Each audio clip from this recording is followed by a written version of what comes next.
Euzu billahi mineşşeytanirracim. Bismillahirrahmanirrahim. Elhamdülillah ve salatu ve selamu ala Resulillah.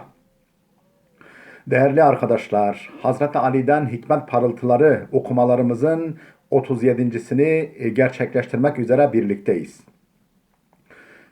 Takip ettiğimiz kitap aynı adı taşıyan, Hazreti Ali'den hikmet parıltıları ismini taşıyan 2006 yılında Sebat Yayınları'nda neşredilmiş ama piyasada mevcudu bulunmayan bir kitabım. Bu kitapta Hazreti Ali Efendimiz'den 274 vecizeye yer verilmiştir. Orijinalleri, Arapçaları kaydedilmiş, altında tercümeleri verilmiş, altında da bize ilham ettikleri hakikatler birer açıklama niteliğinde yerleştirilmiştir. Efendim 111. vecizede kalmıştık. Takdim ediyoruz. Silahud duafai eşşikayetu. Silahud duafai eşşikayetu. Güçsüzlerin silahı yakınmaktır. Güçsüzlerin silahı nedir? Yakınmaktır, şikayettir.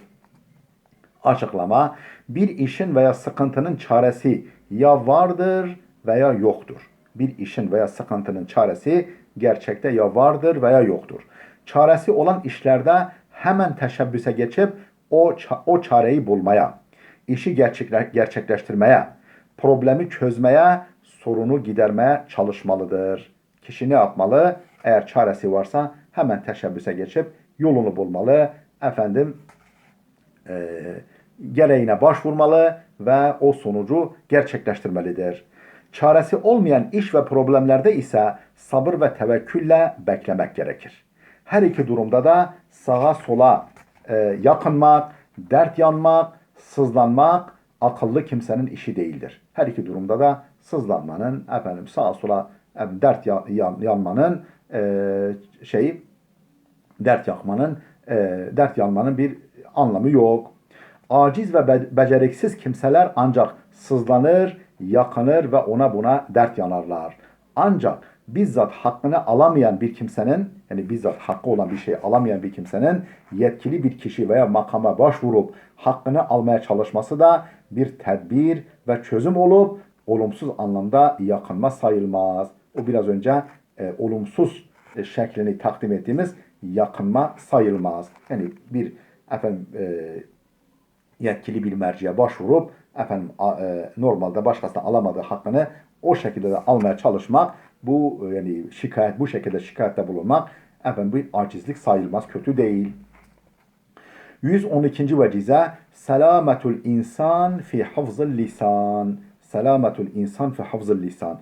İnsanın selameti dilini tutmasındadır. Bu vecizenin izahı için 110 numaralı vecizenin açıklamasının yanı sıra şu güzel söz de okunsa yeterli gelir. 110. Vecizenin açıklamalarına bakılabilir. Ayrıca şu güzel söz de okunursa bu söze ışık tutmuş olur. Zemahşeri'nin sözü şimdi kaydedeceğimiz. Dilini tutmayan kimse ağzından kaçırdığı laflar için gündüz nedametle ellerini ovuşturur. Dilini tutmayan kimse ağzından kaçırdığı laflar için gündüz nedametle ellerini ovuşturur. Gecede kaygı ve tasadan uyku tutmayıp yatağında döner durur. Kıvranır durur. Zemahşeri. 113. vecize sumuvul mar'i fit tevadu'i. Sumuvul mar'i fit tevadu'i. Kişinin yükselişi alçak gönüllü olmasındadır. Kişinin yükselişi alçak gönüllü olmasındadır. Açıklama: alçak gönüllülükle insanların gözünde yücelme birbiriyle doğru orantılıdır. Yani bir insan ne kadar alçak gönüllüyse insanların gözünde o kadar yücedir. İnsan tevazu gösterdiği ölçüde yücelir. Sevilir, değer kazanır. Bunun tersi de geçerlidir. Kendini büyük gördükçe, insanlara tepeden baktıkça küçülür, değerden düşer. Zaten alçak gönüllülük, yani insanların seviyesine inmek için bir çeşit eğilme de büyüklük alameti ve onun gereğidir. Alçak gönüllülük, yani insanların seviyesine inmek için böyle yay gibi eğilmek de bir büyüklük alameti ve büyüklüğün gereğidir. Sosyal hayatta herkesin insanları seyrettiği, insanların da kendisini gördükleri bir penceresi vardır. Bu sosyal hayatta her birimizin bir penceresi var. O pencereden insanları seyrederiz. İnsanlar da bizi o pencereden görürler.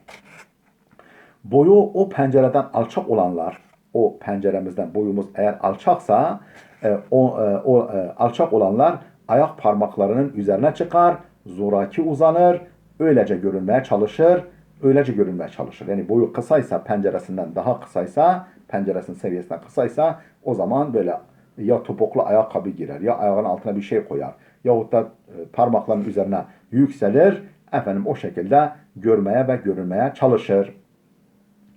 Boyu o pencereden yüksek olan kimse ise, bazı kimseler boyu o pencereden de çok yüksektir yani.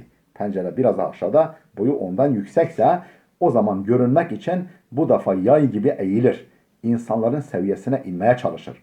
Ancak o zaman onlar tarafından da görülebilir. Yani insanları görmek ve insanlar tarafından görülmek için o zaman insan ne yapacak? Eğilecek. Eğilecek ki o pencereden hem insanları seyredebilsin, hem onlar onu görebilsinler. Kısacası tevazu büyüklerin karakteridir. Büyüklenenler ise gerçekte küçük kimselerdir. Yani sosyal hayatımızda bir konumumuz var. Yani işgal ettiğimiz bir statümüz var. Eğer o makamımız, mevkimiz, statümüz bizim değerimizden yüksekse, yani biz onu hak etmiyorsak, o zaman ne yapacağız? Zorakiliğe başvuracağız. Yani yapmacıklığa, zorakiliğe başvuracağız. Adeta parmaklarımızın üzerine, ayak parmaklarımızın üzerine çıkıp, o topuklu ayakkabı görünüp, giyinip, görünmeye, orayı doldurmaya çalışırız. Ama bazen işgal ettiğimiz, yani doldurduğumuz makam, mevki, statü bizim seviyemizin altında. Biz ondan daha fazlasını hak ederiz. O zaman ne yaparız? Tevazu gösteririz, eğiliriz. Ta ki insanlar bizi görsün, biz de onları görelim. Yani mütevazı insan ne yapıyor? İnsanların seviyesine iniyor. O şekilde görünmeye çalışıyor. Alçak gönüllülük büyük bir erdemdir. Erdemin armağanı ise her zaman yücelik olur. Bir erdemin armağanı, karşılığı ise her zaman yücelik olur. Hazreti Peygamber sallallahu aleyhi ve sellem de alçak gönüllülük göstereni Allah yüceltir. Men tavada'a rafa'ahullah. Men tavada'a rafa'ahullah. Alçak gönüllülük göstereni Allah yüceltir buyurmuyor mu? Sürekli mütevazı davranan kişi o ölçüde yücelecek, sonunda gönüllerde en yüksek tahta oturacaktır. Efendim, değerli dostlar, videomuz oldukça uzadı. Burada dursun. 114. vecizede kaldık. Gelecek okuma seansımıza kadar Allah'a emanet olun.